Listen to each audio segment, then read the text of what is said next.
Hello friends, welcome back to my YouTube channel. मैं हूं CA Shivam Chaurasia और आज हम लोग देखने वाले हैं कि अगर आप किसी फर्म में पार्टनरशिप फर्म में पार्टनर हैं तो आपको जो वहां से इनकम मिलती है उस पर टैक्सेशन कैसे लगता है। कई सारे लोगों को इससे रिलेटेड कंफ्यूजन रहता है कि कौन सा आईटीआर फॉर्म एप्लीकेबल होगा, क्या हमारे लिए ड्यू डेट एप्लीकेबल होगी, प्रिजम्पटिव टैक्सेशन हमें हम फाइल कर सकते हैं कि नहीं कर सकते हैं इस पार्टनरशिप की इनकम को लेके। तो आइए इस सारे कंफ्यूजन को हम लोग क्लियर करते हैं और अपना वीडियो स्टार्ट करते हैं। सर, अगर सबसे पहले आप पार्टनरशिप फर्म में पार्टनर हैं तो आपको तीन तरह से इनकम मिल सकती है। वो मेजरली तीन इनकम होती है हमारी। या तो रेम्युनरेशन होती है, अगर आप वर्किंग पार्टनर है, एक्टिव पार्टनर है, तो आपको remuneration, bonus, salary, bonus, commission जो जिसको हम लोग बोलते हैं वो मिल सकती है।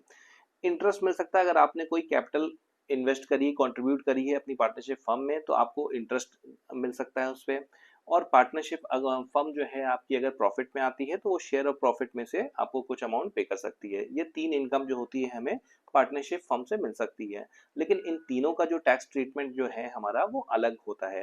रेमुनरेशन इंटरेस्ट का जो टैक्स ट्रीटमेंट होता है वो अलग होता है, शेयर ऑफ प्रॉफिट का जो टैक्स ट्रीटमेंट होता है वो अलग होता है। तो हम लोग दोनों देखते हैं कि पार्टनरशिप फर्म के हैंड में क्या टैक्स लगेगा और पार्टनर्स के हैंड में क्या टैक्स लगेगा। सबसे पहले सर हमें डिडक्शन कितनी मिलती है। रेमुनरेशन जो हम अगर पार्टनर पे करता है फर्म लेवल पे, अगर हम देखते हैं कि पार्टनरशिप फर्म जब पे करती है अपने पार्टनर को रेमुनरेशन, तो वो सिर्फ वर्किंग पार्टनर जो होते हैं उन्हीं को पे कर सकती है रेमुनरेशन। और स्लीपिंग पार्टनर या नॉन वर्किंग पार्टनर को अगर पे करा है तो वो डिसअलाउड कर दी जाती है। डीड में आपकी जो है, जो आपकी पार्टनरशिप डीड होती है उसमें क्लियरली ये मेंशन होना चाहिए, ऑथराइज होना चाहिए कि पार्टनरशिप रेमुनरेशन और इंटरेस्ट कितना दिया जा रहा है। कोई रिट्रोस्पेक्टिव वैलिडेशन नहीं होता है। ऐसा नहीं है कि मैंने रेमुनरेशन पे कर दिया उसके बाद हमने अपनी डीड अमेंड करवाई है तो वो इफेक्टिव करेक्ट नहीं होता है। और आपकी जो डिडक्शन होती है वो बुक प्रॉफिट के हिसाब से प्रिस्क्राइब लिमिट के अंदर ही जो होती है वो अलाउ होती है। पहले इसका सेक्शन 40B हुआ करता था, अब सेक्शन 35E हो जाता है जो इंटरेस्ट और रेमुनरेशन की बात करता है। अब सर मैक्सिमम अलाउबल रेमुनरेशन कितनी होती है। अगर फर्म लेवल पे हम बात करें कि फर्म अपने पार्टनर को मैक्सिमम कितनी रेमुनरेशन पे कर सकता है, तो इसका एक फॉर्मूला होता है जो इस फाइनेंशियल ईयर से चेंज हुआ है। पहले ये फॉर्मूला कुछ इसमें कम रेमुनरेशन अलाउ होती थी लेकिन इसको बढ़ा के डबल कर दिया गया है। अभी क्या है कि अगर आपका फर्स्ट 6 लाख का जो बुक प्रॉफिट है, सर ये बुक प्रॉफिट क्या होता है। सर बुक प्रॉफिट कुछ नहीं होता है, बस आपका नेट प्रॉफिट जो होता है उसमें अगर आपने पार्टनर की रेमुनरेशन वगैरह जो डेबिट कर रखी है उसको हम लोग ऐड बैक कर देते हैं तो वो निकल के आ जाता है हमारा बुक प्रॉफिट। तो हम लोग ने देखा था कि सर फर्स्ट बुक प्रॉफिट जो हमारा 6 लाख का है उस केस में अगर या लॉस भी है तो उस केस में हायर ऑफ 3 लाख रुपीज और 90% ऑफ द बुक प्रॉफिट ये हम रेमुनरेशन पे कर सकते हैं। और जो उसके अलावा बैलेंस बचता है 6 लाख के ऊपर जो बैलेंस बचा है उस पर 60% ऑफ द अमाउंट जो बैलेंस अमाउंट है उतनी रेमुनरेशन हम पे कर सकते हैं सर। इंटरेस्ट के केस में सर क्या होता है, इंटरेस्ट कितना पे कर सकते हैं। सर इंटरेस्ट जो हम पे कर सकते हैं अप टू 12% सिंपल इंटरेस्ट पर एनम के हिसाब से ही पे कर सकते हैं। मैक्सिमम जो होता है 12% ही अलाउ होता है, अगर उससे ज्यादा आपने दिया है वो डिसअलाउड हो जाता है।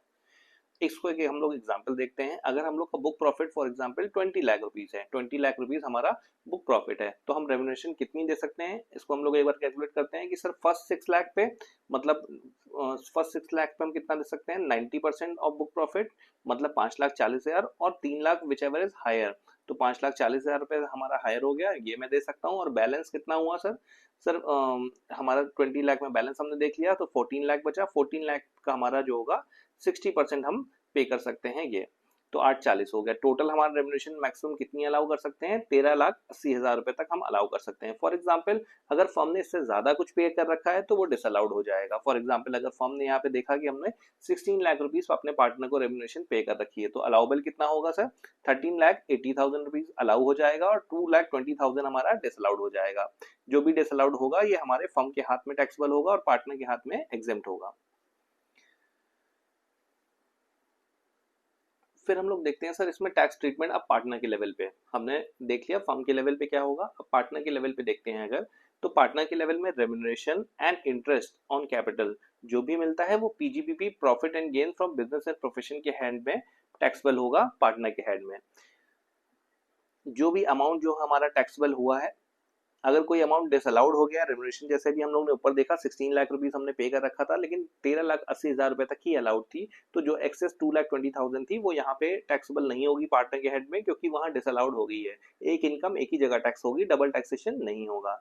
तो हम लोग ने देख लिया sir remuneration and interest on capital जो भी पार्टनर को मिलता है वो PGBP profit and gain from business and profession के हेड में ही टैक्सेबल होगा, पार्टनर के हेड में। फिर शेयर ऑफ प्रॉफिट अगर जो पार्टनर को मिलता है तो वो फुली एग्जेम्प्ट होता है, उस पर कोई पार्टनर को टैक्स नहीं पे करना पड़ता है, क्योंकि उस पर जो होगा फर्म पार्टनरशिप फर्म होगी वो टैक्स पे करेगी, पार्टनर्स को उस पर कोई टैक्स नहीं देना पड़ता है। ओल्ड एक्ट में क्या था, सेक्शन 10(2)(a) में एग्जेम्प्ट होता था और शेड्यूल 2 में न्यू एक्ट में है, ये फुली एग्जेम्प्ट है, पार्टनर के हैंड में इस पे कोई टैक्स नहीं बनता है। अब सबसे इंपॉर्टेंट चेंज जो एक सेक्शन 393(3) में जो है हमारा है, TDS on payment to partner, जो सेक्शन 194(t) है ओल्ड एक्ट में। ये सर क्या बोलता है कि अगर 20,000 रुपीज से ज्यादा आपने पार्टनर्स को अपने जो है salary, bonus, remuneration, commission, interest ये सब दिया है, तो उसमें आपको 10% के रेट से टीडीएस काटना है, और अगर पैन नहीं है तो 20% यही रेट हो जाएगा। पहले ये हमारा नहीं था प्रोविजन, बट ये प्रोविजन बड़ा ही इंपॉर्टेंट है कि अगर 20,000 रुपये से ज्यादा आपने salary, remuneration, bonus, commission, interest on capital कुछ भी दिया है तो उसमें आपको 10% टीडीएस डिडक्ट करना है। लेकिन अगर आपने शेयर ऑफ प्रॉफिट दिया है अपने पार्टनर को तो शेयर ऑफ प्रॉफिट पे कोई टीडीएस नहीं लगेगा, कोई टीडीएस नहीं काटना है। यहाँ हम लोग देखते हैं नो टीडीएस। फिर एक हम लोग कंपैरिजन देख लेते हैं कि ओल्ड एक्ट में जो हमारा था इंटरेस्ट ऑन कैपिटल का सेक्शन क्या था जो अलाउ करता था, सेक्शन 40B था, रेम्यूनरेशन का भी 40B था। अभी क्या हो गया है न्यू एक्ट में, 35E सेक्शन हो गया है न्यू एक्ट में, 35E हो गया है न्यू एक्ट में। पहले शेयर ऑफ प्रॉफिट जो हमारा एग्जेम्प्ट होता था सेक्शन 10(2)(a) में एग्जेम्प्ट होता था, अब शेड्यूल 2 में हो गया है। तो ये हम लोग ने देख लिया अपना क्विक एक रिकैप भी देख लिया कि हमारा क्या था। अब हम लोग देखते हैं कि सर आईटीआर कौन सा एप्लीकेबल होगा। अगर आप किसी फर्म में पार्टनर हैं तो आपके लिए जो आईटीआर एप्लीकेबल होगा वो आईटीआर 3 एप्लीकेबल होगा। आपको आईटीआर 3 फाइल करना पड़ेगा। आपकी जो भी सैलरी, रेम्यूनरेशन मिलती है वो आप यहाँ पे फाइल करेंगे, और इसके अलावा आपको अगर कुछ एग्जेम्प्ट जो प्रॉफिट, शेयर ऑफ प्रॉफिट मिलता है वो आपको एग्जेम्प्ट इनकम में दिखाना रहेगा, वो आपका आईटीआर 3 में आप शो कर सकते हैं। प्रिजम्पटिव का जो है आईटीआर 4 आप नहीं फाइल कर सकते हैं। आईटीआर 4 अगर आपको फर्म में पार्टनर है तो आईटीआर 4 में आप शो नहीं कर सकते हैं। फर्म को कौन सा आईटीआर फाइल करना पड़ता है सर, फर्म को तो आईटीआर 5 ही फाइल करना होगा।